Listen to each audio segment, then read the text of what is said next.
សង្គ្រោះអតិថិជនដែលគ្រោះថ្នាក់ចរាចរណ៍នៅតាមតំបន់ក្របដណ្ដប់នៃមន្ទីរពេទ្យឬក៏យើងអាចទៅជួយសង្គ្រោះអតិថិជនដែលមានជំងឺធ្ងន់នៅតាមផ្ទះពីផ្ទះទៅមន្ទីរពេទ្យឬក៏មន្ទីរពេទ្យថ្នាក់ជាតិនៅពេលដែលមន្ទីរពេទ្យ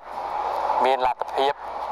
អាចព្យាបាលបានយើងទុកព្យាបាលនៅមន្ទីរពេទ្យបង្អែកសម្ដេចសម្ដេចម៉ែតែក្នុងករណីដែលយើងមិនអាចព្យាបាលបាននៅក្នុងកម្រិតសំណុំសកម្មភាពកម្រិត1យើងនឹងបញ្ជូនអតិថិជនដែលមានជំងឺធ្ងន់នោះទៅមន្ទីរពេទ្យថ្នាក់ជាតិ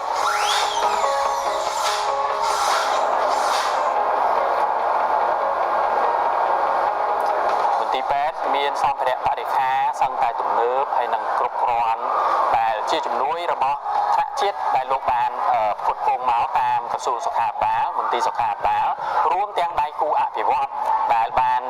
ចូលរួមនៅក្នុងការផ្ដល់សម្ភារៈបរិក្ខារពេទ្យជូនមន្ទីរពេទ្យក្នុងការបម្រើនិងលើកកម្ពស់សុខភាពជូនប្រជាពលរដ្ឋដែលរួមមានម៉ាស៊ីនអេកូដែល 4D up to date ឆ្នាំ2022និងម៉ាស៊ីនថតសួតដែលពីមុនយើងប្រើដោយលាង film ឥឡូវយើងថតហើយយើងអាច print ចេញជា film មកបានម៉ាស៊ីនវាស់ចង្វាក់បេះដូងម៉ាស៊ីនដែលបម្រើនៅក្នុងផ្នែកមន្ទីរពិសោធន៍មានច្រើនដែលអាចទទួលយកបានដែលយើងអាចមើល hemoglobin A1C យើងអាចមើលឈាមដែលអាចមើលជាតិខ្លាញ់មុខងារនៃតម្រងនោមមុខងារនៃលំពេង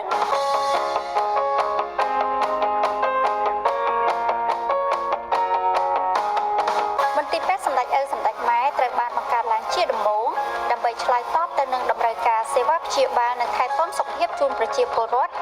ដែលស្ថិតក្រោមតំបន់គ្របដណ្ដប់ដោយមានការកែលម្អនិងពង្រឹងការផ្តល់សេវាសុខាភិបាលនៅកម្ពុជា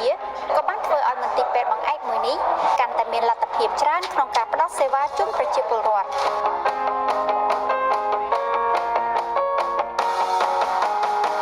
ទន្ទឹមគ្នានេះការផ្តល់សេវាតាមរយៈប័ណ្ណមូលនិធិសមត្ថៈ